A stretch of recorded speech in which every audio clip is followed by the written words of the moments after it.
नमस्कार, आप देख रहे हैं कंज्यूमर पोस्ट। मैं हूं मनीष सोली।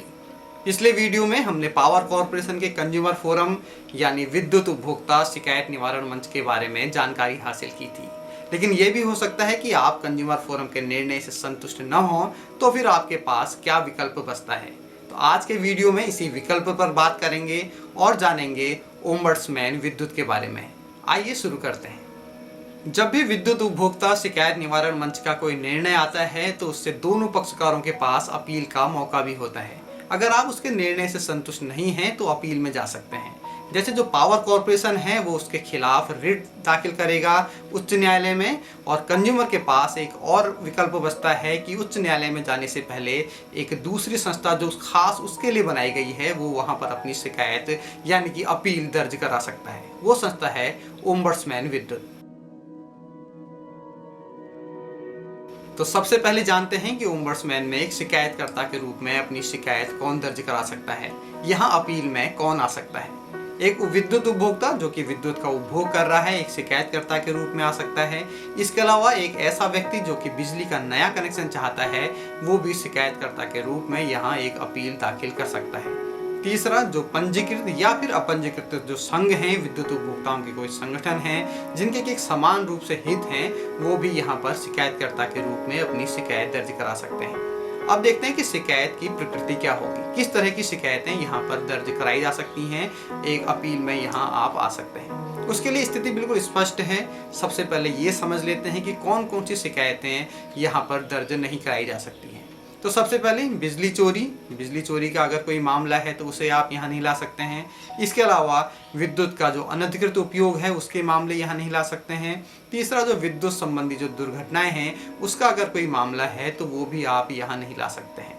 इसके अलावा अलग अलग राज्यों में व्यवस्थाएं भी अलग अलग हैं, लेकिन सामान्य रूप से जिन विषयों को यहाँ छोड़ा गया है उसका जिक्र भी हमने किया। इसके अलावा जो बिजली की जो अन्य शिकायतें हैं उन्हें आप अपील के रूप में यहाँ पर ला सकते हैं। लेकिन ओम्बड्समैन विद्युत में अपनी शिकायत दर्ज कराने के लिए सबसे पहली शर्त है, आपने सबसे पहले अपनी शिकायत विद्युत उपभोक्ता शिकायत निवारण मंच में दर्ज करानी होगी।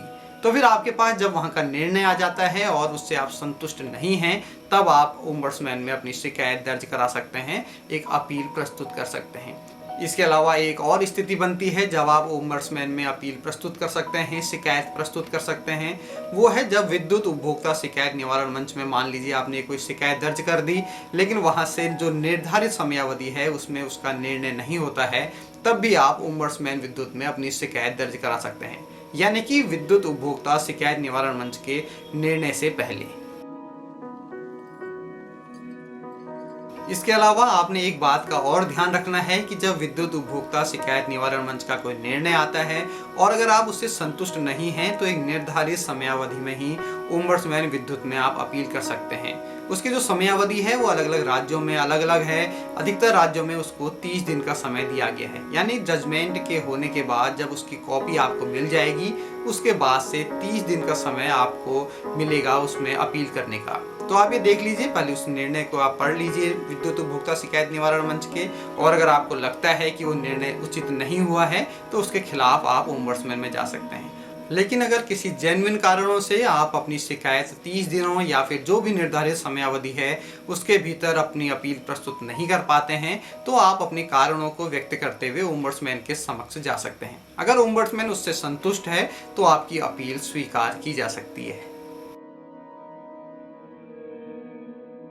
ओम्बड्समैन के समक्ष अपनी अपील प्रस्तुत करने की प्रक्रिया बेहद ही आसान है। आप अपनी शिकायत एक प्लेन कागज में लिखेंगे, जो भी चीज़ें आप रखना चाहते हैं उन चीज़ों को लिखेंगे और साथ में ये भी लिखेंगे कि आप ओम्बड्समैन से क्या चाहते हैं। साथ में सपोर्टिंग डॉक्यूमेंट्स लगाएंगे और अपनी शिकायत में अपनी अपील में उस जजमेंट का भी जिक्र करेंगे जो विद्युत उपभोक्ता शिकायत निवारण मंच ने दिया है और आप उससे संतुष्ट नहीं हैं। और अगर आप एक कारण भी बता सकें कि आप उसके जजमेंट से क्यों सहमत नहीं हैं, कौन कौन बिंदु ऐसे हैं जिस पर आप अपनी असहमति व्यक्त कर सकते हैं, तो उसका जिक्र भी आप अपनी शिकायत में अपनी अपील में कर सकते हैं। जब आपकी अपील ओम्बड्समैन में आ जाती है तो वहाँ की जो प्रक्रिया है वो भी विद्युत उपभोक्ता शिकायत निवारण मंच की ही तरह से है।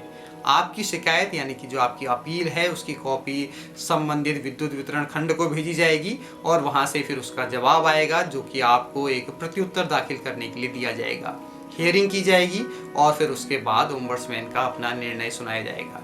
लेकिन अगर इस बीच में ओम्बड्समैन को लगता है कि जो डिसीजन विद्युत उपभोक्ता शिकायत निवारण मंच ने दिया है, उसकी जो फाइल विद्युत उपभोक्ता शिकायत निवारण मंच में रखी गई है उसको भी एक बार देख लेना चाहिए, तो कई बार ओम्बड्समैन उस फाइल को भी अपने कार्यालय में तलब कर लेते हैं और फाइल में जो भी दस्तावेज लगे हुए हैं उसके आधार पर ही देखा जाता है कि जो विद्युत उपभोक्ता शिकायत निवारण मंच ने निर्णय दिया है वो उचित है या फिर नहीं। जिस तरह से हमने देखा था कि विद्युत उपभोक्ता शिकायत निवारण मंच के लिए भी एक समयावधि तय की गई है कि 60 दिनों के भीतर उसने अपना निर्णय सुनाना है, उसी तरह से कई राज्यों में ओम्बड्समैन के लिए भी समयावधि तय की गई है। कुछ राज्यों में वो 3 महीना है, कुछ में उससे कम या थोड़ा फिर ज्यादा। इस निश्चित समयावधि में ही ओम्बड्समैन ने अपना निर्णय सुनाना होता है। जब निर्णय आ जाएगा तो उसकी कॉपी ओम्बड्समैन की तरफ से पावर कॉर्पोरेशन को भी भेजी जाएगी और साथ में विद्युत उपभोक्ता को भी दी जाएगी। जब भी ओम्बड्समैन का कोई निर्णय आता है तो दोनों पक्षकारों के पास रिट दाखिल करने का मौका होता है उच्च न्यायालय में, अगर वो उसके निर्णय से संतुष्ट नहीं है। लेकिन मान लीजिए अगर पावर कॉर्पोरेशन ओम्बड्समैन के निर्णय का न तो उसमें अपील करता है, उसके खिलाफ रिट दाखिल नहीं करता है और न ही उसका अनुपालन करता है, तो फिर ऐसे में क्या होगा? ऐसे में पावर कॉर्पोरेशन के खिलाफ या फिर किसी जिम्मेदार अधिकारी के खिलाफ जो एक्शन लेने की पावर है वो विद्युत नियामक आयोग के पास है। विद्युत नियामक आयोग संबंधित अधिकारी पर या फिर पावर कॉर्पोरेशन पर पेनाल्टी लगा सकता है। वो 1 लाख रुपए तक की पेनाल्टी लगा सकता है या फिर 6,000 रुपया पर डे की पेनाल्टी लगा सकता है, तब तक जब तक कि ओम्बड्समैन के जो निर्णय है उसका अनुपालन न हो जाए। ओम्बड्समैन के समक्ष अपनी अपील प्रस्तुत करने के लिए आपको किसी वकील या अधिवक्ता की जरूरत नहीं है। आप अपनी अपील सीधे प्रस्तुत कर सकते हैं। लेकिन अगर आपको उसकी जरूरत महसूस होती है तो आप अपना वकील या फिर अधिवक्ता भी रख सकते हैं। पावर कॉर्पोरेशन के लिए कई राज्यों में ये व्यवस्था की गई है कि अगर वो अपने मामले में अधिवक्ता प्रस्तुत करना चाहता है, अधिवक्ता के माध्यम से अपनी बात रखना चाहता है, तो उसे इसकी पहले अनुमति ओम्बड्समैन से लेनी होगी। लेकिन साथ ही अगर कोई कंज्यूमर किसी अधिवक्ता के माध्यम से सुनवाई कर रहा है तो फिर पावर कॉर्पोरेशन को भी ये सुविधा दी जाएगी। तो ये था आज का वीडियो ओम्बड्समैन विद्युत के बारे में। आज का वीडियो आपको कैसा लगा कमेंट्स करके बताइएगा। अगर मन में कोई सवाल है, कोई क्वेरी है तो उसे भी आप पूछ सकते हैं। अगर आपने अभी तक हमारा चैनल कंज्यूमर पोस्ट सब्सक्राइब नहीं किया है तो प्लीज़ सब्सक्राइब जरूर कर लीजिएगा। अपने दोस्तों के साथ वीडियो को शेयर करना मत भूलिएगा। जल्द ही मिलते हैं किसी नए वीडियो के साथ, तब तक दीजिए इजाज़त। नमस्कार।